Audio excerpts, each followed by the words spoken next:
On refait le Mac, le podcast chaque semaine. Vous retrouvez sur le site www.onrefaitlemacom le débat sur l'actualité et les usages du Mac, de l'iPhone et de l'iPad. Cette semaine, c'est une émission un peu rock'n'roll. Tout de suite, c'est le sommaire. On refait le Mac. Une émission rock'n'roll cette semaine dont on refait le Mac avec comme invité exceptionnel Louis Bertignac, le chanteur et guitariste qui vient de sortir un nouvel album, est un utilisateur de Mac depuis de nombreuses années. Il portera avec nous un regard sur l'arrivée du numérique dans le milieu de la musique, nous donnera son avis sans langue de bois sur Adobe et le piratage, mais aussi GarageBand en marge de l'arrivée de l'iPad 2 en France cette semaine. Nous reviendrons également sur l'actualité d'Apple et les risques de pénurie de composants venant du Japon qui pourraient ralentir la livraison d'iPad. Sans oublier le fait de la semaine, le départ surprise de Bertrand Serlet, le français d'Apple et vice-président en charge de macOS 10.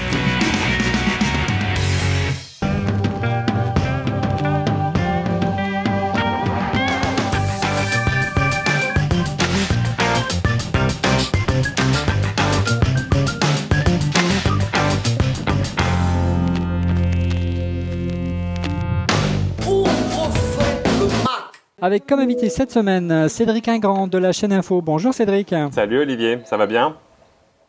Tu es où là aujourd'hui? Je suis dans une sublime chambre d'hôtel et alors à Lyon. Pourtant c'est bizarre, quand je regarde le mobilier, j'ai l'impression qu'ils ont été volés tout leur mobilier dans un vieil hôtel de Las Vegas. C'est assez pourri, donc je ne donnerai pas le nom de l'hôtel, qui est assez... Mais c'est pas grave, parce qu'autour se trouvent des restaurants absolument remarquables, où j'ai pu enfin goûter le gras double lyonnais, qui est moins grave que ce que je croyais, mais...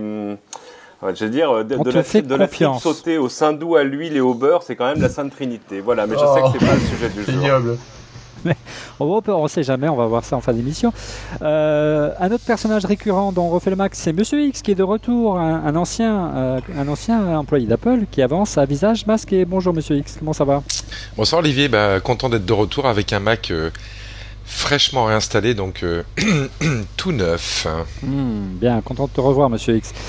Autre invité récurrent dans Refait le Mac, c'est Rodrigo Sepulveda Schultz, qui est investisseur, qui est blogueur, qui est entrepreneur et qui revient tout juste des États-Unis. Ça va bien, Rodrigo? Ah, c'était super. Je viens de faire un tour de 10 jours aux États-Unis, quelques jours à San Francisco pour voir comment est la Silicon Valley, 4 ou 5 jours à Austin, à South by Southwest, le festival mondial qu'il ne faut absolument pas rater, à la fois en tech et en musique. Et puis 2-3 jours à New York pour reprendre le pouls de la nouvelle économie à New York. Très bien. Et là, un invité exceptionnel ce soir à On refait le Mac, c'est Louis Bertignac. Bonsoir Louis, comment ça va? Bonsoir, tout va bien. Merci Louis d'avoir accepté notre invitation. C'était pas simple ce soir parce que tu sors tous juste de scène. Hein. Tu faisais un petit festival ce soir en région parisienne, donc voilà, on improvise l'émission en backstage, comme on dit. Donc Louis, merci d'avoir accepté cette émission, d'autant plus que tu es en pleine période de promo, donc c'est pas toujours évident. Tu es un utilisateur historique de Mac. On peut dire que tu es un vrai geek. Tu es même un petit peu développeur, je crois, Louis. Pas vraiment développeur. Quand il y avait à l'époque, il y avait un truc qui s'appelait HyperCard. Je me suis bien amusé avec ça. Et puis depuis, de temps en temps, je travaille en Director. Ah, quand même. C'est des petits langages quand même, c'est pas des gros langages compliqués. Et puis voilà, le HTML, un peu de PHP, voilà. Donc tu es un vieux baroudeur du Mac, ça fait pas mal d'années maintenant. Tu travailles essentiellement c'est pour le boulot que tu utilises des Macs au quotidien ou c'est aussi par plaisir? Oui, c'est les deux, bien sûr. Ça m'amuse beaucoup. Bon, pour le boulot, évidemment, j'enregistre dedans. J'enregistre ma musique, je monte mes films, mais aussi, c'est une passion, bien sûr. Le Mac, en général, historiquement, a toujours été un petit peu un objet, un outil beaucoup utilisé dans le milieu artistique. Il est devenu très à la mode aujourd'hui. Ça n'a pas toujours été le cas. Il a fallu convaincre, j'imagine, pour que tes petits amis utilisent le Mac dans le milieu de la musique. Bien sûr, ouais, non, il y a toujours eu un combat comme ça. Essayez le Mac, vous verrez bien. Non, c'est nul, on ne veut pas. Et c'est cher en plus. Mais bon, ils craquent un après l'autre. Mais tu as des arguments pour les convertir ou pas, concrètement? Écoute, l'argument, le meilleur argument, c'est pas moi qui l'ai lancé, c'est quand même quand l'iPhone est sorti, je crois. Ouais. Parce qu'ils en ont tous acheté et du coup ils ont appris, ils ont eu une bonne image d'Apple et puis ils s'y sont mis l'un après l'autre. C'est vrai qu'on a assisté à une formidable évolution ces 10 dernières années de la notoriété d'Apple. C'est plus une petite entreprise comme il y a 10 ans quand tu travaillais sur Mac avec Mac OS 9. Les choses ont bien évolué. Mac OS 6 ou 5. Oui, même plus avant. Ouais. Est-ce que tu estimes que la marque, de manière générale, et les outils que tu utilises au quotidien sont restés fidèles à l'esprit de la marque aujourd'hui? Oui, je vois pas de changement notoire dans cette histoire. On a même l'impression que les outils qui étaient vraiment comme Microsoft Word et des trucs comme ça se sont mis plus ou moins à l'heure du Mac. C'est-à-dire que c'est propre, ça marche bien, ça bug pas, quoi. Ouais, en tout cas, une chose est sûre, au-delà de l'évolution de la marque ces 15 dernières années, c'est ton métier, c'est ton art qui a beaucoup évolué grâce à l'arrivée de l'informatique et du numérique en général, et notamment dans les studios à la maison. Il est plus nécessaire forcément d'enregistrer dans des studios professionnels. On avait fait quelques essais avant de commencer cette émission chez toi, et tu as un studio énorme, notamment équipé intégralement en produits numériques, Louis. Oui, tout à fait. J'ai arrêté les magnétos à bande parce que ça prenait une place folle et que c'était compliqué de retrouver quelque chose. Donc, ça fait assez longtemps que j'enregistre en numérique dans le Mac. J'ai pas grand-chose. J'ai un gros Mac. J'ai une interface audio et puis une interface MIDI qui me sert pas souvent et voilà quoi. Et des haut-parleurs. Alors Louis, si on voulait t'avoir ce soir avec nous pour cette émission, c'est en marge du lancement en France de l'iPad 2. C'est montrer que ce produit évolue et qu'il essaye d'être un produit pas simplement de consultation, un produit de divertissement, mais un produit de production. Le meilleur exemple, c'est l'arrivée de l'application GarageBand sur iPad, qui a vraiment un étonnant outil de numérique pour faire de la musique. Tu en penses quoi? Tu as essayé un petit peu. Qu'est-ce que tu en as pensé, Louis? Écoute, ça marche bien. J'ai vaguement essayé, je l'ai eu depuis hier soir. Alors, j'ai pas eu le temps de trop... Ça a été une commande, dirons-nous. Mais bon, on y est arrivé.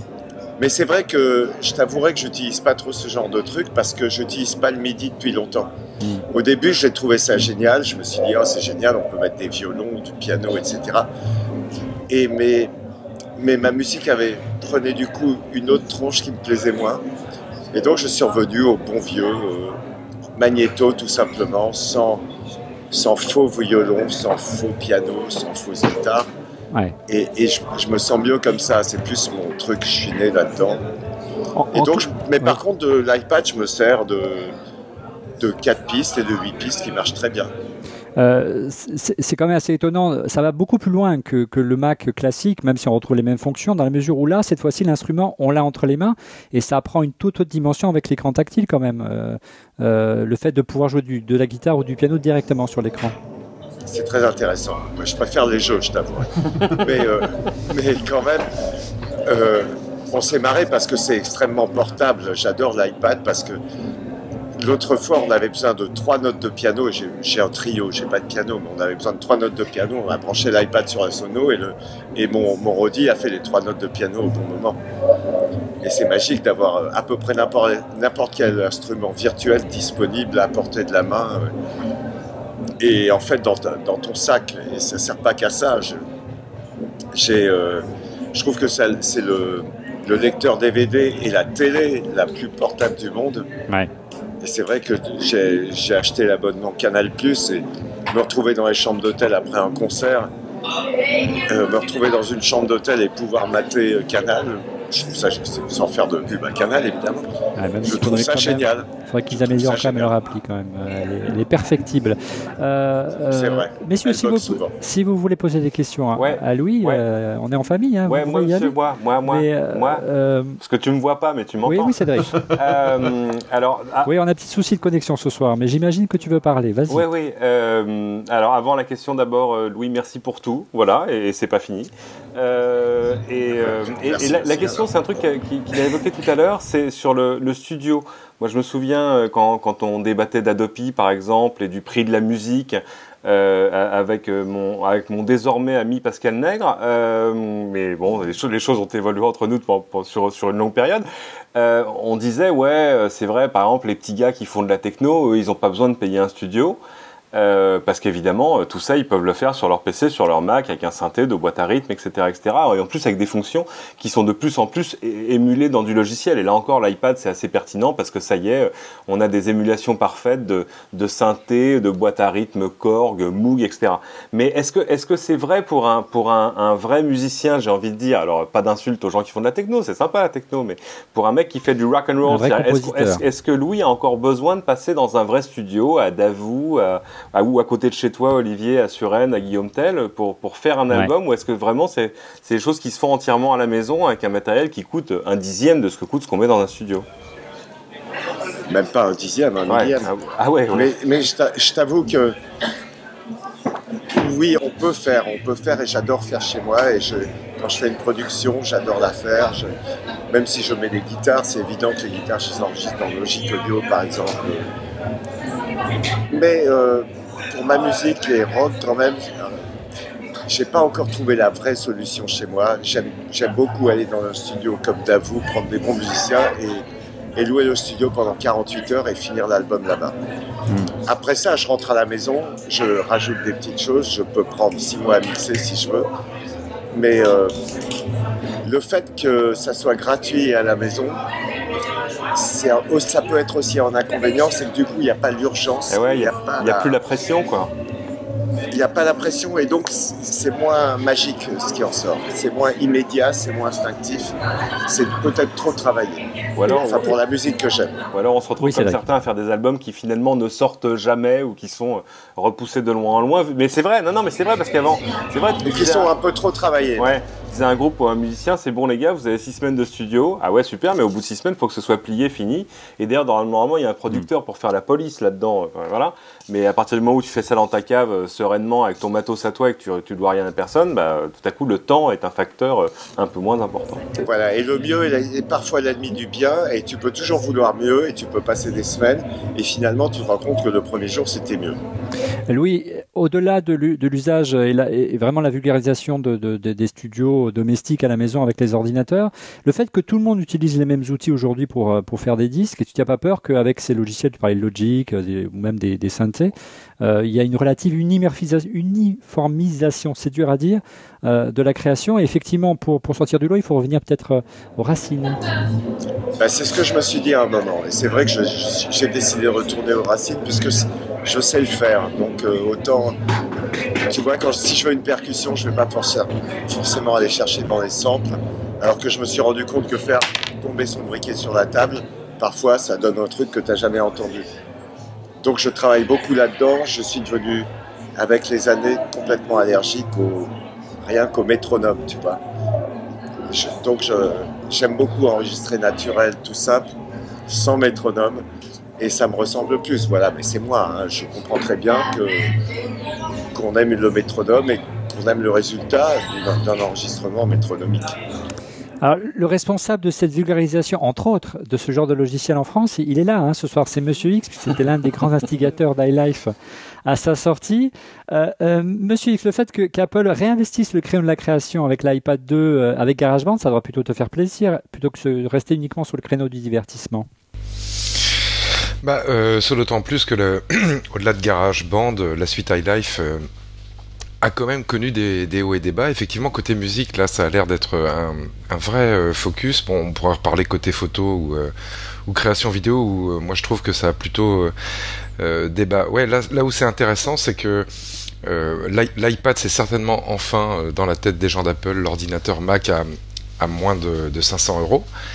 Et puis par-dessus, il y a GarageBand avec cette idée sans doute de permettre au plus grand nombre, alors d'apprendre la musique, c'est peut-être un petit peu prétentieux, mais en tous les cas de faire de la musique en s'amusant. Alors c'est peut-être pas vraiment faire de la musique, c'est un peu un mélange des deux, c'est entre les jeux et la musique, mais en tous les cas d'avoir une première initiation.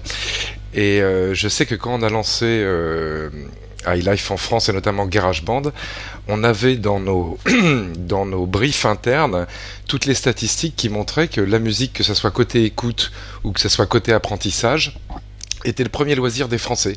Et donc ça m'étonne pas que ça soit cette corde-là qui soit tirée au maximum, même si moi de mon côté, pour avoir fait d'abord du violoncelle pendant 6 ans et puis fait de la batterie ensuite quand j'ai entendu AC/DC, aux grandes dames de mes parents, je pense que tout ça, ça remplace pas la base qui est un peu de solfège, comprendre le rythme, comprendre comment on joue à plusieurs, et ça, l'iPad, moi je trouve le permet pas. Donc c'est soit un bon premier pas, soit peut-être une bonne béquille ou une boîte à idées de temps en temps, et pour Apple très certainement de quoi surfer sur ce qu'est le premier loisir des Français. Moi c'est comme ça que je le vois. Tu penses vraiment que... Tu voulais dire quelque chose, Rodrigo, peut-être? J'avais en fait une question à ce sujet-là.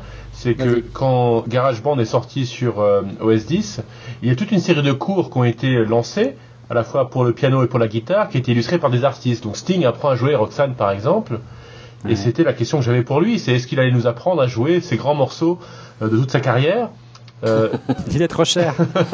J'en sais rien, Sting doit être aussi cher, ou pas loin, oui. Là-dessus, mais en particulier pour rebondir sur ce que disait Monsieur X, moi je vous avais parlé il y a quelques épisodes d'une application que j'aime bien qui est History of Jazz, qui raconte l'histoire du jazz. Et en effet, je suis d'accord avec Monsieur X, j'ai eu une démo cet après-midi de GarageBand sur iPad, je sais pas m'en servir, je le regarde, j'appuie sur 3 touches, je sais pas m'en servir.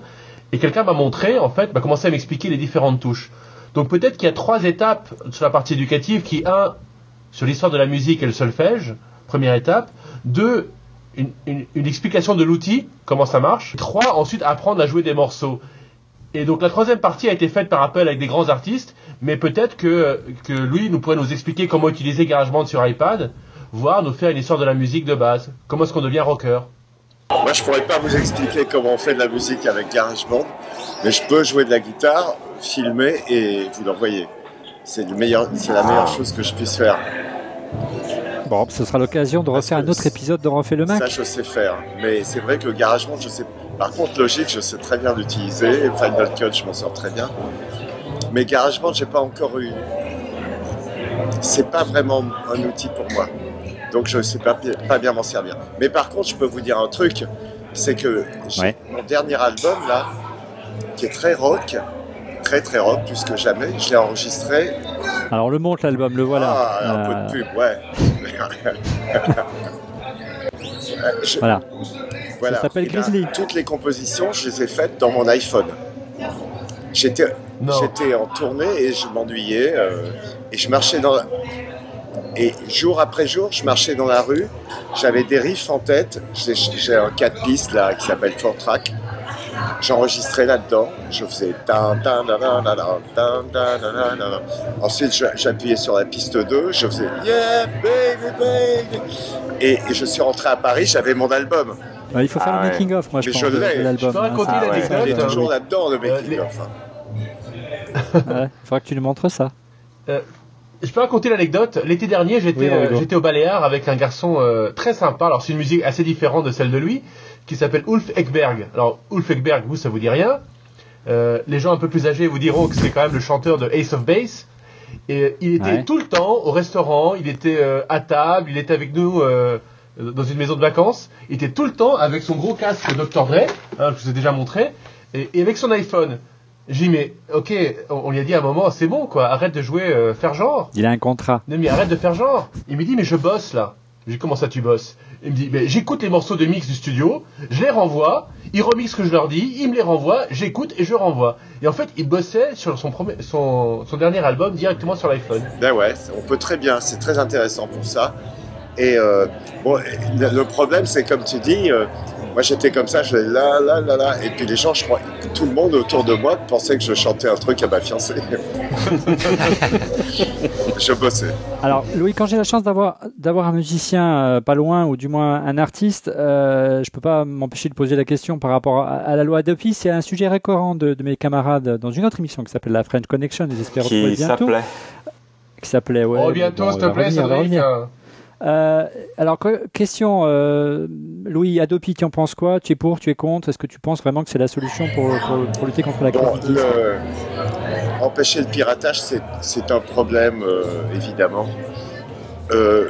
Ceci dit, je ne vais pas rentrer dans la philosophie piratage ou pas piratage, pour ou contre le piratage, parce que ça a du bon et ça a du mauvais.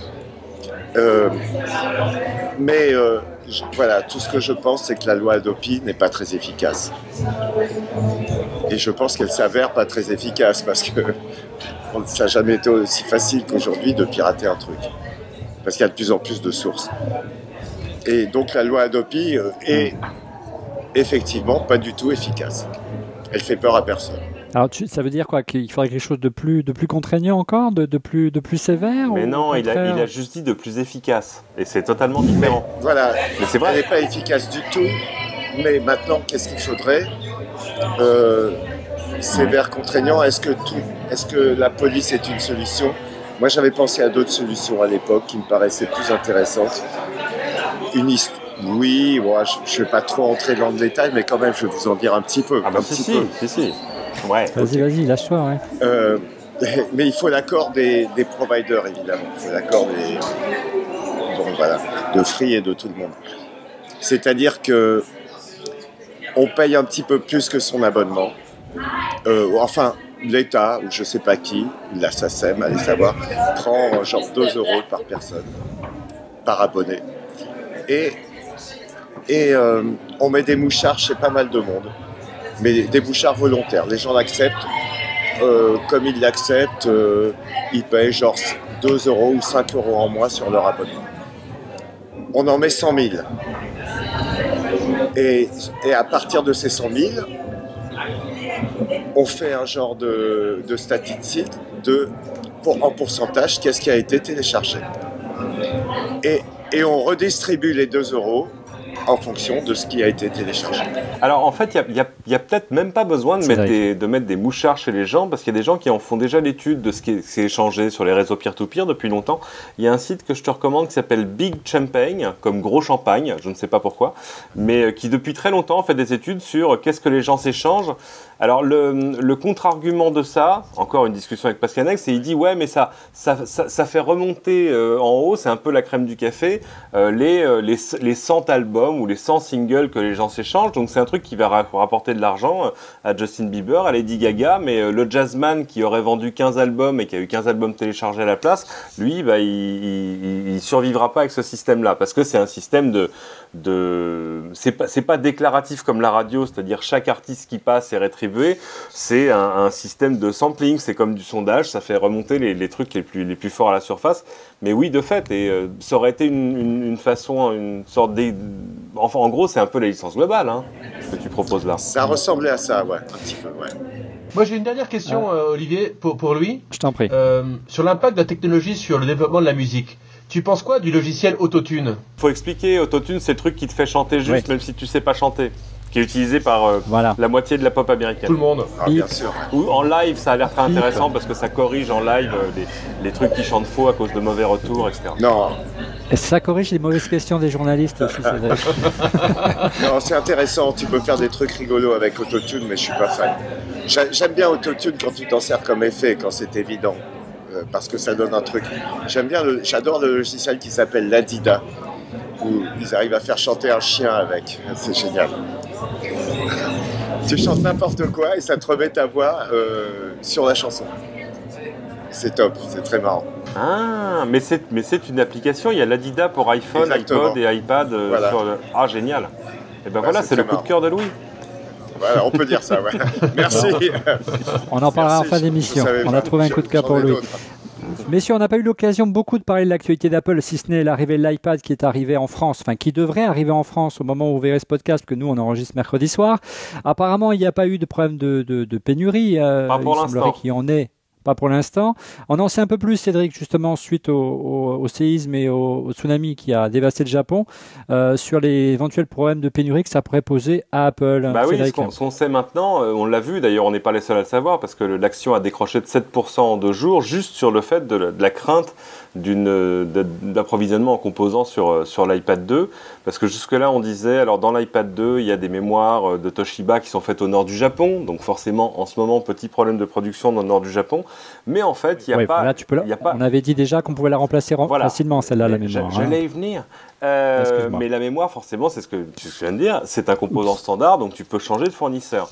Or, pour d'autres choses comme le verre de l'iPad 2, le tactile et le composant de la boussole, ce serait quand même bizarre que l'iPad 2 ait des problèmes d'approvisionnement juste à cause d'un petit composant de boussole. Et ben là, c'est plus compliqué parce que c'est beaucoup plus compliqué pour Apple de changer de fournisseur. Apple a apparemment dit à ses fournisseurs qu'il était prêt à payer un peu plus cher ses composants pour continuer à en avoir en nombre et que ça pose pas de problème sur les ventes de l'iPad 2, mais ça veut dire que aussi pour Apple, ça va poser des problèmes de coûts. Et c'est ça l'analyse des investisseurs, c'est de dire bon bah même s'ils résolvent le problème d'approvisionnement en composants, ça veut dire qu'ils vont gagner moins d'argent par iPad vendu. Et ça c'est impensable pour un actionnaire d'Apple. Je vois Monsieur Extigoté, ça te fait réagir ? Non, mais Cédric a raison. Merci. Mais je crois que le problème, il n'est pas tant du surcoût, puisque on sait que la marge que fait Apple sur un iPad 2 aujourd'hui, ça doit être pas loin de 50%. Donc s'il tombe à 45%, les pauvres chouchous, ils vont pas mourir. C'est moins que sur l'iPad. En revanche, un peu moins, oui, ils sont passés de 65 à 60. En revanche, ce qui est complètement vrai, et moi je pense que c'est pour ça qu'il y a un impact spéculatif, c'est que ce que nous disent les industriels du sud-est asiatique aujourd'hui, c'est que les délais d'approvisionnement vont être allongés en moyenne à peu près de 40% de temps. Et ils risquent d'être en rupture sur certains pays. Seul moyen pour contrer ça, au lieu de mettre tes iPads dans un bateau, tu les mets dans un avion. Mais alors là, du coup, ça coûte vraiment beaucoup plus cher. Donc l'impact, moi je le vois le plus sur le délai de livraison dans les différents pays et la nécessité peut-être de faire venir les iPads par avion de Chine. Là, ça a un impact sur le prix et puis aussi sur la chaîne carbone de l'iPad 2, mais c'est un autre débat. Moi je pense que c'est plutôt là. C'est un autre problème. Mais c'est vrai que, mais même aux États-Unis, ils n'en avaient pas énormément. Il y a un magasin à New York qui est dans le Meatpacking District, là où pour le jour du lancement, ils en avaient 20 à vendre. Et c'était un Apple Store, c'était pas un revendeur obscur. À Minneapolis, l'Apple Store, ils en avaient 15 à vendre le jour de lancement. Donc de fait, il y avait déjà un problème avant même les soucis du Japon, etc., qui évidemment n'arrangent rien aujourd'hui. Mais bon, c'est rigolo parce qu'en même temps, Apple, pour la France aussi, a dit il sera en vente à 17h le vendredi pour laisser aux gens le temps de faire la queue. Et aux télévisions, le temps d'arriver avec une caméra à la main pour filmer. La vie est bien faite, moi je vous dis. Donc même s'il n'y en a pas beaucoup à vendre, il y aura toujours un mec qui sortira en premier avec son iPad en disant ouais, I'm number one. Donc voilà. Il y en aura toujours pour les journalistes, rassure-moi. Surtout pour les journalistes. Je pense que ça devrait s'arranger. Rodrigo. Ouais, alors moi j'étais aux US au moment du lancement de l'iPad 2. À San Francisco, il y avait partout l'équivalent des 4x3 américains, partout dans la ville, sur les parkings, iPad 2, iPad 2, iPad 2. Mais je suis parti malheureusement de San Francisco le matin du lancement. Je suis allé à Austin pour South by Southwest, et à Austin ils avaient fait un magasin particulier qui était juste au centre de tous les événements, juste pour la vente d'iPad. Et à 5h, effectivement, il y avait 3 heures de queue pour avoir son iPad. Il en restait encore le samedi, alors dans un modèle particulier en blanc, 64 Go, qui n'était pas 3G. Et puis après, je suis allé à New York, impossible d'en avoir à New York. Ouais. Donc on a dit 500 000, un demi-million s'est vendu le premier jour. Oui, mais voilà. et après plus rien, donc forcément c'est un peu problématique. L'autre événement fort de la semaine, c'était l'annonce du départ de Bertrand Serlet, le vice-président d'Apple et le français d'Apple, un historique qui est le papa de macOS 10 entre autres. Hein. Voilà, c'était un peu une autre surprise, un autre départ au sein d'Apple. Monsieur Is, comment tu interprètes cette annonce que Bertrand Serlet, le français de la bande, ait choisi de quitter le navire ? Bah écoute, j'en sais fichtre rien pour l'instant. On en saura un petit peu plus certainement dans les jours à venir. Moi, ça me fait un petit peu bizarre. C'est une personne clé au sein d'Apple, hein, monsieur. Oui, absolument. Ça fait partie vraiment de la vieille garde technologique de Steve Jobs, du temps de la société Next, qui était la société où il œuvrait précédemment, où il a inventé les bases de macOS 10. Et puis il est revenu avec Steve Jobs chez Apple et il faisait vraiment partie de ce carré ou cette vieille garde, comme je disais, technologique, avec des gens comme Rubinstein qu'on a déjà évoqué et dont moi j'ai toujours pensé qu'il pouvait se substituer à Steve si un jour il n'était plus là, pour ce qui était de l'inventivité des nouveaux produits, le développement et trouver des nouvelles idées. Et le voir partir, moi je trouve que c'est pas une vraie bonne nouvelle pour macOS 10, d'autant plus qu'il travaillait beaucoup sur la partie serveur et que c'est un signal fort de plus de la part d'Apple de dire le monde de l'entreprise et des professionnels, vous êtes moins important pour nous que le monde de l'iPhone. Bon, et moi qui utilise le Mac tous les jours au boulot, ça ne me dit rien que vaille. Après, au-delà de ça, je pense que c'est bien pour tout le monde, y compris pour lui, d'aller prendre l'air de temps en temps. Hein. Messieurs, on va pas tenter le diable. L'émission a été un peu compliquée à réaliser ce soir. On va passer directement au coup de cœur. Messieurs, vos coups de cœur. On va commencer par Cédric. Alors moi, j'ai 2 coups de cœur cette semaine. Le premier, c'est quelque chose qui sort le 25 mars et sur lequel apparemment il n'y a pour l'instant pas de problème d'approvisionnement. C'est la Nintendo 3DS. Dont on a beaucoup parlé dans les milieux autorisés depuis qu'on l'a eu dans les mains, etc. Et on se posait avec ce fameux écran en 3D sans lunettes. Alors évidemment, là, ça ne rend absolument rien, mais je vous promets que ça marche et ça marche de manière remarquable. D'autant que maintenant, ça y est, on a les jeux qui vont avec. Et on se posait des questions sur le succès, sur la concurrence évidemment de l'iPod, de l'iPad, de l'iPhone, etc. face à ces plateformes de jeux dédiées. Apparemment, on avait tort de trop se faire de soucis pour Nintendo puisque ce serait l'un des plus gros lancements de l'histoire de Nintendo. Ce serait en tout cas la plus grosse précommande d'un appareil high-tech sur Amazon. Alors il n'y a pas de chiffres, il y a des gens qui ont lâché des chiffres comme 20 millions de précommandes, mais 20 millions de précommandes, ça me semble quand même un petit peu délirant. Et la machine est assez remarquable avec des principes de fonctionnement qu'on ne connaît pas ailleurs. Allez la voir en magasin parce que rien ne remplacera l'effet waouh que vous allez avoir la première fois que vous allez regarder l'écran. C'est sûr que la pub à la télé, on s'en aperçoit. En gardant à l'esprit la rumeur qui dirait que, par exemple, sur le prochain iPod Touch, l'écran, lui aussi, serait un écran à 3D sans lunettes. Alors, l'un des jeux du lancement, c'est Street Fighter 4, magnifique en 3D sans lunettes, avec un angle de vision qu'on n'avait jamais vu dans Street Fighter, sauf que, évidemment, là-dessus, ça coûte, le jeu va vous coûter quand même quelques dizaines d'euros, je ne sais plus si c'est 40 ou 50, et qu'au même moment, Capcom, qui est l'éditeur, a décidé, sur iPhone, sur iPod, sur iPad, de lancer Street Fighter 4, le même, alors c'est pas le même en 3D, hein, c'est le même en tout simple, etc. Et puis avec des contrôles où il n'y a pas de boutons, donc ça marche forcément un peu moins bien. Monsieur X, ton coup de cœur ce soir? Alors moi, mon coup de cœur ce soir, c'est pour ce que j'appelle les artisans du Macintosh. Comme vous savez, j'ai cassé le disque dur de mon ordinateur, donc j'ai été sans Mac pendant 15 jours, au bord de l'apoplexie. C'est comme les sabotiers du Limousin version Macintosh X.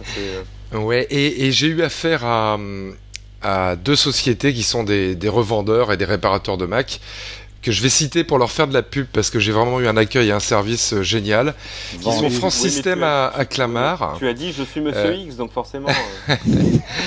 Donc un revendeur qui s'appelle France System qui s'appelle donc France System à Clamart, qui a pris en charge ma machine, qui l'a bien diagnostiquée, qui m'a bien renvoyé vers un deuxième prestataire qui s'appelait OnTrack. Et OnTrack, c'est magnifique, malgré le fait que j'avais pas fait de backup, que mon disque dur était mort et qu'il était même électriquement mort. Ils ont récupéré 99% de mes données et ils me les ont livrés sur un disque dur où les fichiers étaient organisés comme sur mon disque dur d'origine. Pas à la queue leu, mais j'aurais pu quasiment rebooter mon Mac avec ce disque dur qu'ils ont reconstitué à la main en 15 jours. Et donc c'est cher, mais... Ça t'a coûté le prix de 2 Macs. Alors ça m'a coûté... Non, ça m'a coûté un tarif d'amis, 1500 à peu près euros hors taxe. Ah, quand même. Mais c'était indispensable pour moi. Je vous explique pas les données un peu il avait toutes les archives d'Apple en fait. Ouais. Et puis je fais la comparaison entre ces artisans du Mac qui sont indispensables pour des gens qui bossent au quotidien avec un Mac et l'Apple Store par exemple où je suis allé me renseigner aussi, où la seule chose qu'ils m'ont dit, il faut changer votre disque dur mon bon monsieur. Donc comme tu as dit que t'étais Monsieur X.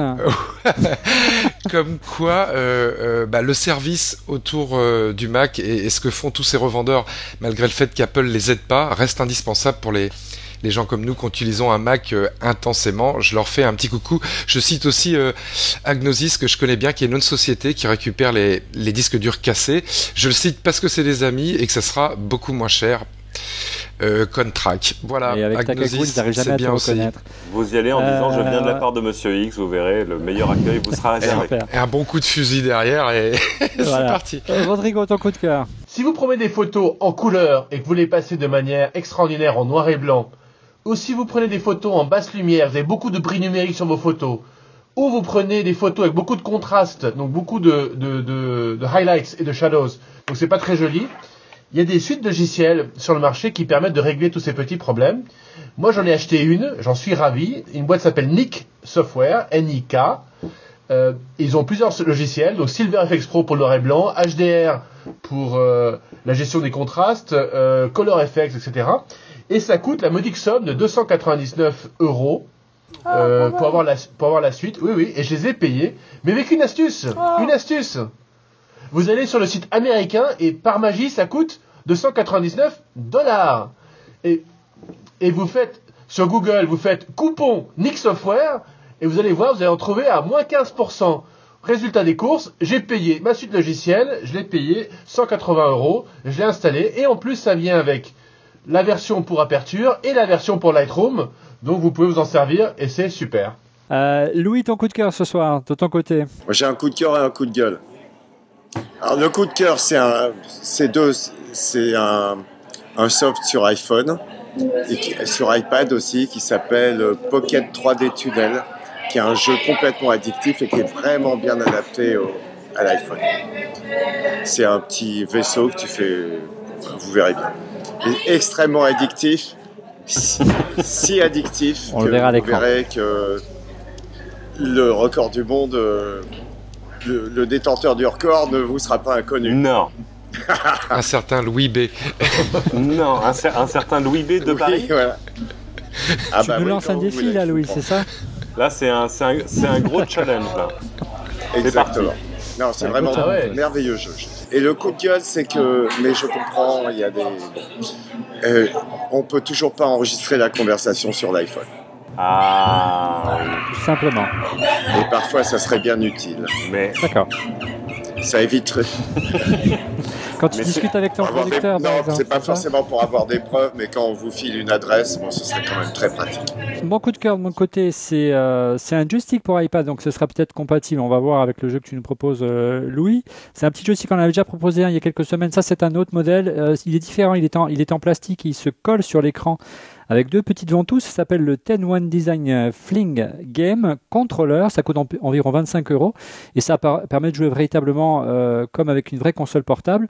Et c'est vendu chez Macway. L'autre coup de cœur que j'avais, c'était en hommage au regretté disque dur du MacBook Pro de Monsieur X.